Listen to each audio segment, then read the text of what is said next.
បាទសូមស្វាគមន៍ប្រិយមិត្តមកកាន់ Channel YouTube អតីតកាលបាទថ្ងៃនេះយើងមានវាគ្មិនមួយរូបដែលគាត់នឹងចូលខ្លួនមកនិយាយតាក់ទងទៅនឹងរឿងអំពើដែលរឿងនេះបានដកជាប់នៅក្នុងចិត្តរបស់គាត់បន្ទាន់សប្តាហ៍ថ្ងៃ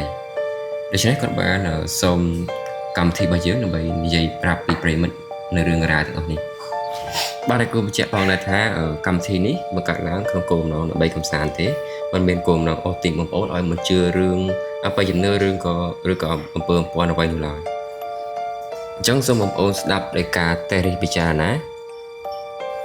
បាទអញ្ចឹងសម្រាប់បងប្អូនថ្មីដែលទើបតែចូលស្ដាប់នៅក្នុង Channel YouTube អតីតកាលរបស់យើងសូមបងប្អូនជួយ Subscribe ម្នាក់មួយផងដើម្បីទទួលបានវីដេអូថ្មីលើកក្រោយទៀតបាទអញ្ចឹងដើម្បីកុំឲ្យខាត់ពេលវេលាយូរយើងទៅជួបជាមួយនឹងវាគ្មិនរបស់យើងបាទសួស្ដីធីចាសួស្ដីបាទលើថាធីថ្ងៃនេះមានរឿងតាក់ទងទៅនឹងអំពើមែនទេចាថ្ងៃហ្នឹងពាក់ព័ន្ធមួយអំពើម្ដងរដងប្លែកបងប្អូនអានេះប្លែកជាងហ្នឹងទៀតតោះអញ្ចឹងសូមជឿនិយាយប្រាប់ប្រិយមិត្តមកចាប់ផ្ដើមអូខេតាអញ្ចឹងចំពោះរឿងរ៉ាវហ្នឹងអានេះមិនមែនខ្ញុំជួបផ្ទាល់ខ្លួនឯងទេតែលក្ខណៈជាសាច់ជាឈាមខ្ញុំដែលគាត់ជួបផ្ទាល់មានប្តីប្រពន្ធ2នាក់ហ្នឹងគឺគាត់ស្រឡាញ់គ្នាលក្ខណៈជាគូសង្សារមួយគ្នាអញ្ចឹងណាហើយ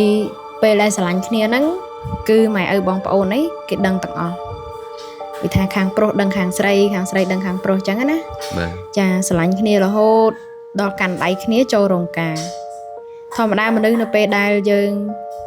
សិក្សាពីគ្នាស្វែងយល់ពីគ្នាដល់ថ្ងៃកាន់ដៃចូលរោងការវាមិនមែនជារឿងធម្មតាមែនទេនឹងវាយើងគេថាយល់ចិត្តគ្នាណាចាវាយល់ចិត្តគ្នាហើយ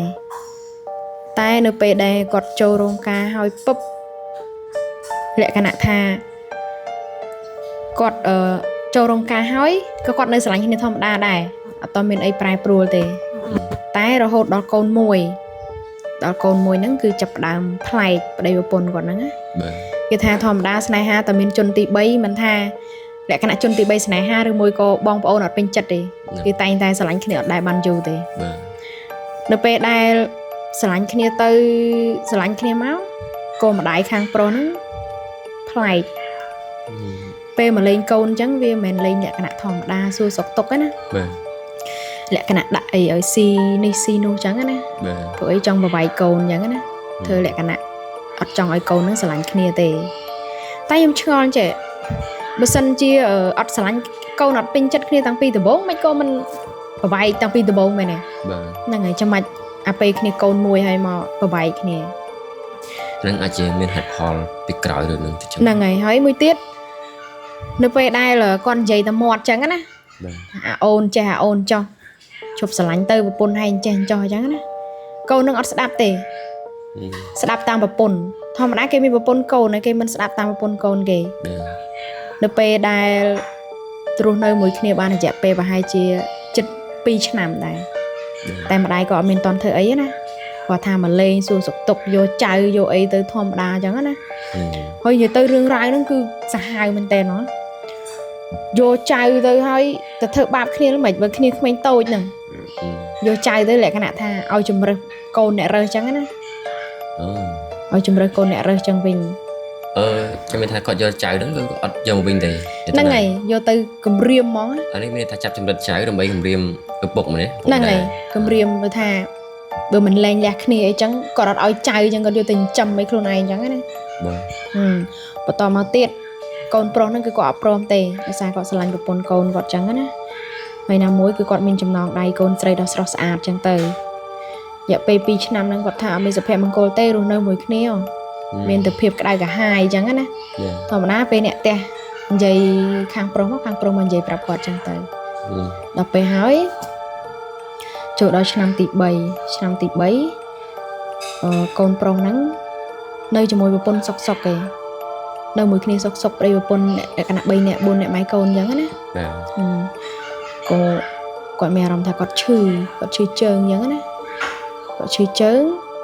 ក៏ទេទៅប្រាប់ម្ដាយក្មេកនៅពេលដែលទេទៅប្រាប់ម្ដាយក្មេក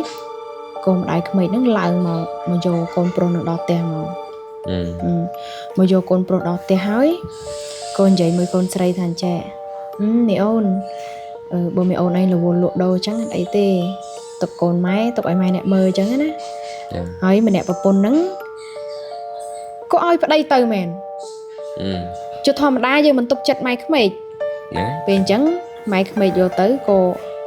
ទៅមើលឡើងដល់ថ្ងៃទី1ទេទៅឲ្យនិយាយគ្នាធម្មតាសួរសុខទុក្ខគ្នាធម្មតាណា ណា ថ្ងៃទី2ខុសប្លែកម្ដងតិចម្នាក់ប្រុសហ្នឹងណា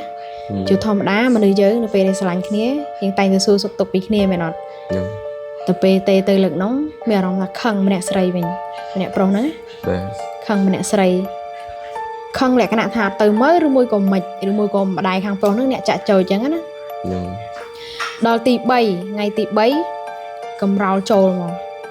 សុំប្រពន្ធហ្នឹងលែងលះគ្នាមក អូ មិនជ្រុះនៅមួយគ្នាអញ្ចឹងណា បាទ ហើយប្រពន្ធអត់អស់ចិត្តទៀតប្រពន្ធក៏ទៅតាមដល់ផ្ទះហ្នឹង បាទ ទៅតាមដល់ផ្ទះហើយម្ដាយខាងប្រុសហ្នឹងអត់ឲ្យជួបទេយកម្នាក់ប្រុសហ្នឹងទម្លាក់ផ្ទះនេះនោះទម្លាក់ផ្ទះនេះបងប្អូនអញ្ចឹងណា បាទ ហើយម្នាក់ស្រីហ្នឹងខឹងហើយយំធម្មតាប្តីប្រពន្ធដេកអោបទ្រូងរាល់ថ្ងៃដល់ពេលមានរឿងអញ្ចឹងណាដល់ពេលហើយថាអត់ឲ្យជួបទេកិច្ចរហូតឡើងជិត2អាទិត្យណា 2អាទិត្យមិនឲ្យជួបគ្នាជួបម្នាក់ប្រុសហ្នឹងហើយជួបម្នាក់ប្រុសហ្នឹងក៏និយាយមានដឹងខ្យល់ដែរម្នាក់ប្រុសហ្នឹងណាលក្ខណៈថាម៉ែឪគេធ្វើប្របែកអញ្ចឹងណានិយាយទៅមុខទៅក្រោយហើយសពម្នាក់ប្រពន្ធហ្នឹងអត់ចូលចិត្តទេអត់ចង់ឲ្យមកចិត្តមក បាទ ឃើញមុខប្រពន្ធស្អប់ទាំងកូនទៀត ដល់ពេលហើយក៏ម្ដាយហ្នឹងដាក់អីឲ្យកូនប្រុសហ្នឹងហូបណា ម្ដាយប្រកាសគាត់ណា ហ្នឹងហើយម្ដាយបង្កើតខាងប្រុសហ្នឹងណាដាក់ឲ្យហូបហើយប្របែកលក្ខណៈថាគេរកគ្រូដាក់អញ្ចឹងណាដាក់អត់ឲ្យស្រឡាញ់កូននឹងវិញទេឲ្យស្អប់ហើយម្នាក់ហ្នឹងមានដឹងអីគ្នាប្រពន្ធគ្នាតាមរហូតហ្នឹងតែម្នាក់ប្រុសហ្នឹងអត់ស្រឡាញ់ទេលក្ខណៈត្រូវបោះម្ដាយគាត់ដាក់ បាទ គាត់ថាប្រពន្ធគាត់សួរដែរអញ្ចឹងណាសួរថាមិនបានប្លែកអីចឹងណាតែគាត់អត់មាត់ដាក់ហើយក៏ គាត់ថាគាត់ក៏ហៅថាដាក់ថ្នាំអីឲ្យផឹកអីបាត់ឈឺជើងអីចឹងណាតែក៏ពិតអត់អីគេយកទៅប្របែកដោយសារតែគេប្របែកនឹងមាត់វាមិនបានគេយកអំពើផ្លូវងឹតនឹងប្របែករហូតដល់ឆ្នាំទី4ក៏គាត់សម្រេចចិត្តថាដើរផ្លូវរៀងខ្លួនលែងលះគ្នាមកជួបនៅជាមួយគ្នាតែអីបើអត់ចោះសម្រងគ្នាមកហ្នឹង បាទដឹកនៅពីផ្សេងគ្នា ហ្នឹងហើយដល់ពេលហើយ ប្តីគាត់ស្រឡាញ់គាត់ណានិយាយទៅធ្វើការងារណាឆ្ងាយអីក៏មកវិញដែរមកវិញជួយធ្វើនេះធ្វើនោះប្រពន្ធមើលកូនអញ្ចឹងណាតែតែអំឡុងពេលដែលម៉ែក្មេកគាត់ប្របែកហ្នឹងធ្វើឲ្យមនុស្សពីរផ្សេងគ្នាមកដល់ពេលសួរហេតុផលទៅថាហេតុអីបានធ្វើអញ្ចឹងគេថាអីគេចង់ឲ្យកូនប្រុសគេហ្នឹងយកអ្នកថ្មីដែលល្អជាងហ្នឹងដែលមានជាងហ្នឹងដែលស្អាតជាងហ្នឹងហើយគេមើលកូនប្រុសគេថាមិនសមណាមកតាក់ទងជាមួយម្នាក់ស្រីហ្នឹងទេបើគិតណាហ្នឹងហើយ